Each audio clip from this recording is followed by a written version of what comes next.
Bonjour Brigitte Fanny, vous êtes Bonjour, là parce Laurent. que dans 2 jours, le 18 et puis le 19 aussi Oui. d'ailleurs, auront lieu les Journées européennes de l'obésité, dont France Télévisions d'ailleurs est partenaire. C'est une maladie, l'obésité, qui concerne 17% des adultes français et depuis 10 ans, on parle beaucoup de la chirurgie pour soigner cette obésité. Elle est même en plein essor, mais attention, ça n'est pas sans risque. Exactement. Alors c'est une chirurgie en plein essor. Il faut quand même dire que c'est une chirurgie qui est réservée aux patients qui ont une obésité très très sévère associée à au moins une complication comme l'hypertension, le diabète, l'arthrose ou encore les apnées du sommeil. C'est une chirurgie en plein essor. On va regarder les chiffres. En 2006, on faisait environ 15 000 interventions. Aujourd'hui, on en est à 60 000 par an. 500 000 Français se sont déjà fait opérer. On bénéficie de cette chirurgie de l'obésité que les spécialistes appellent la chirurgie bariatrique. Et donc, ce qu'il faut savoir aussi, c'est que c'est une chirurgie qui n'est pas simplement une chirurgie à visée esthétique. C'est une chirurgie qui va améliorer considérablement la santé de ces patients. Beaucoup de patients voient leur diabète très amélioré, voire guéri. C'est une chirurgie qui va diminuer le risque d'hypertension, d'arthrose, d'infarctus, d'accident vasculaire cérébral. Maladie associée, quoi. Exactement. Même des études ont montré que cette chirurgie permettait de diminuer le risque de développer certains cancers. Alors, c'est une chirurgie donc, qui a des bienfaits, mais qui comporte aussi des risques que les patients ne connaissent pas toujours bien. Et dans un livre qui vient de paraître, un médecin n'hésite pas, tout en valorisant les bienfaits de cette chirurgie, à faire la lumière sur les risques et les contraintes qu'elle entraîne.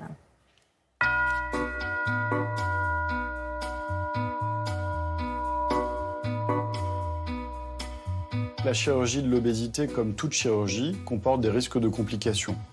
Le risque de décès au moment de la chirurgie est faible et comparable à une chirurgie de la vésicule biliaire. Par rapport à un patient qui a une obésité sévère mais qui n'est pas opéré, les patients opérés vont vivre plus longtemps grâce à la perte de poids et la diminution du risque de diabète, d'hypertension ou de cholestérol qui était associé à leur obésité importante avant la chirurgie. Quelques études montrent un risque plus important de suicide après la chirurgie de l'obésité. Ça peut s'expliquer par 2 raisons. La première, c'est que les patients ont un changement très important de leur image corporelle. Certains ne se voient pas maigrir et n'acceptent pas ce nouveau corps. La deuxième explication pourrait être que ce risque suicidaire qui préexistait à la chirurgie n'a pas été pris en compte dans l'évaluation psychologique qui est indispensable avant la chirurgie. Alors, on va monter sur le vélo, on va régler ça. C'est bon? Allez, installé, pédalé pour voir. La perte de poids maximale se fait 12 à 18 mois après la chirurgie.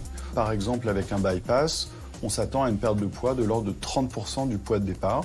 Le poids va ensuite se stabiliser. Et si le patient arrête son suivi avec l'équipe soignante, s'il arrête l'activité physique et s'il reprend des mauvaises habitudes alimentaires, eh bien le poids va remonter et c'est un des risques qui nous inquiète après la chirurgie. Bras tendu, on lève devant.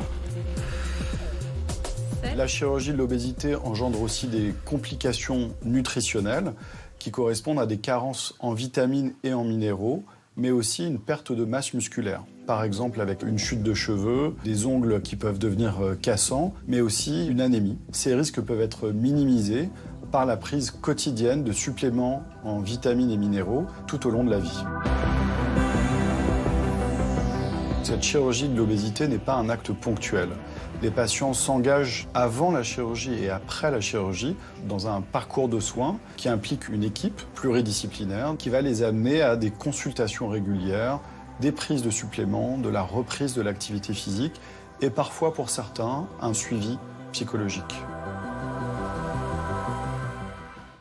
Voilà, ce qu'il faut savoir aussi, c'est que quand on a des pertes de poids spectaculaires, comme certains patients en ont, des fois on perd 50, 80, voire 100 kilos, les peaux on peut avoir un excédent de peau qui nécessite ensuite ce qu'on appelle un body lift, c'est-à-dire un lifting du corps, une chirurgie esthétique du corps, autre contrainte, mais qui permet après d'avoir effectivement un résultat très esthétique. Et puis je vous conseille ce livre du professeur Sébastien Tchernikov, Obésité, quand et comment avoir recours à la chirurgie bariatrique.